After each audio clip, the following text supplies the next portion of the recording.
Okay, I'm on this side and this side.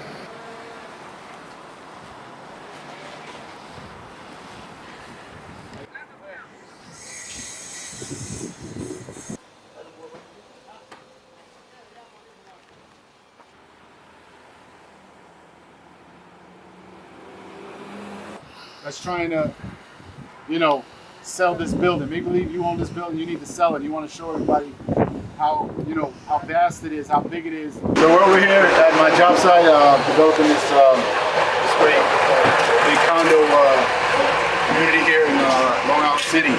Probably the hottest booming neighborhood in New York City, period. This is where Google is going to their big facilities. Anyway, these are high-end condos.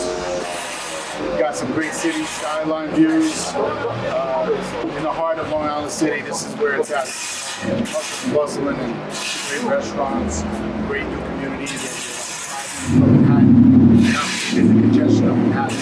So, take a look at this is like MTV Crib, right? This is a big crib. It's a lot of cribs. Yeah, so we got to check out all the boxes, make sure, this is a part of quality control. Sometimes when we're palletizing, we damage some of the boxes or there's some voids in the packaging.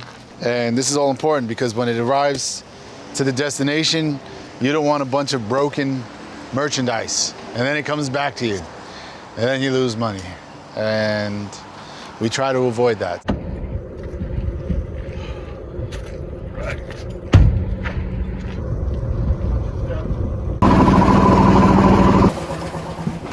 Ah, look at this beautiful place. At least it has backsplash ready to go. We can leave this and tear the whole house down and just leave this. Stocky botrytis. That's your rare variety mold that will kill you if you're in a room long enough and if the room is engulfed with this stuff. And here we have a nice skylight. I like to call it a skylight because I'm bringing positivity to the show.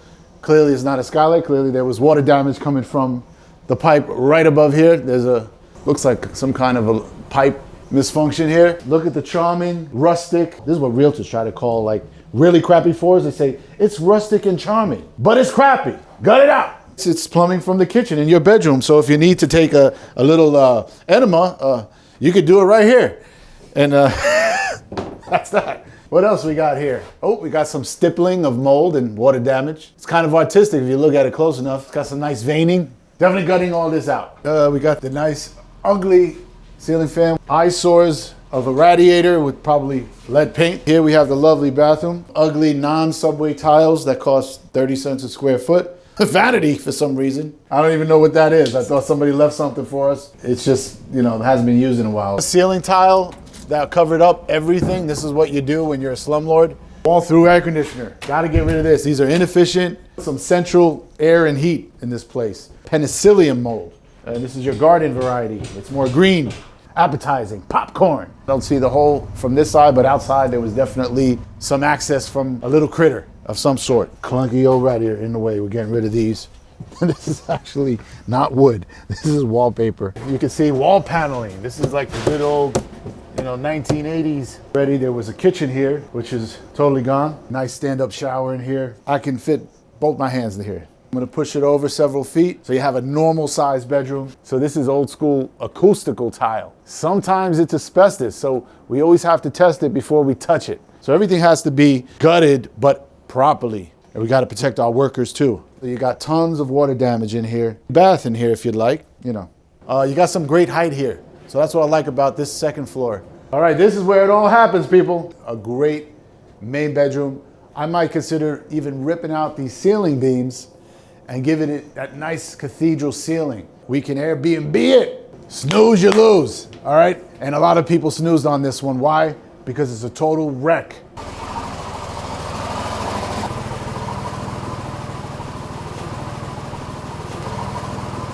So this is the beautiful backyard. It's not uncommon to see a destroyed backyard like this.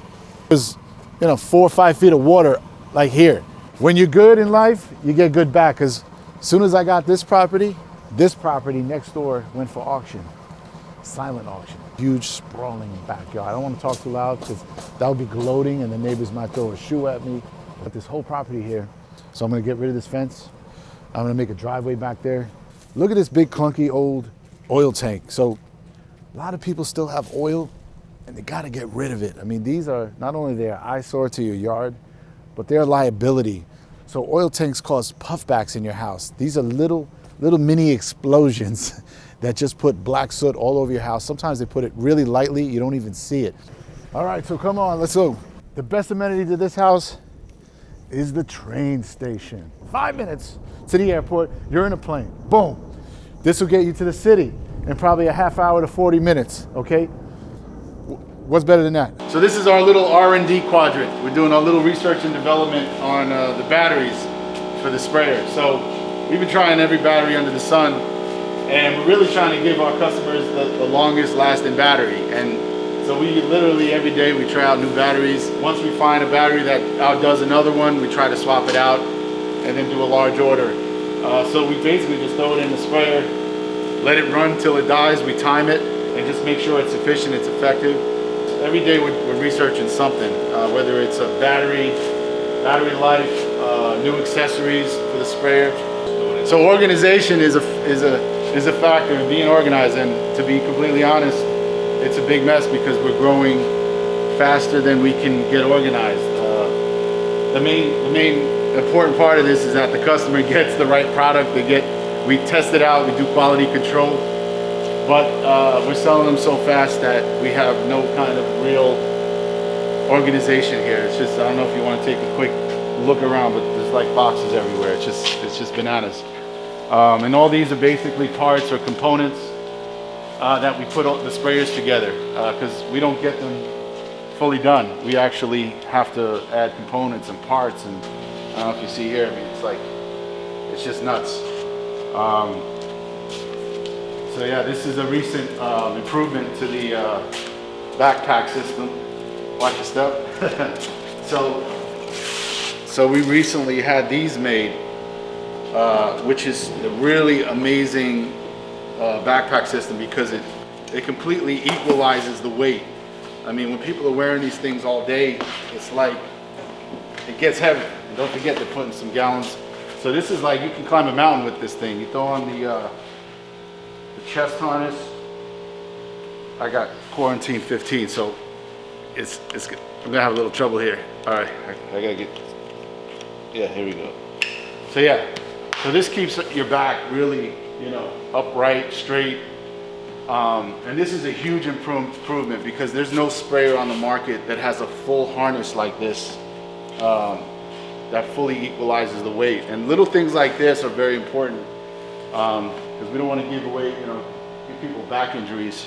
So yeah, so there's always research, figuring out new ways just to make the product better and easier for the customer to use. I wish I could show you the old version of the, do we have an old version that's already put together or no? Teo, do we have the old backpack already set up somewhere or not? No. Okay, we already stripped the old ones. So see, so we're efficient at some things. As soon as we get something upgraded, we ditch the old things. This one we're kind of doing some research on.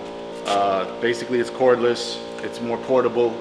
It's going to be for the smaller application, for your groceries when they get home, for your kids, just shoot up your kids with a safe disinfectant, something more alcohol based, sanitizer, their clothing, their shoes, your cubicle at your office, pretty much anything that's smaller, your car, obviously. You don't want our big backpacks to do small spaces, but these are going to be great.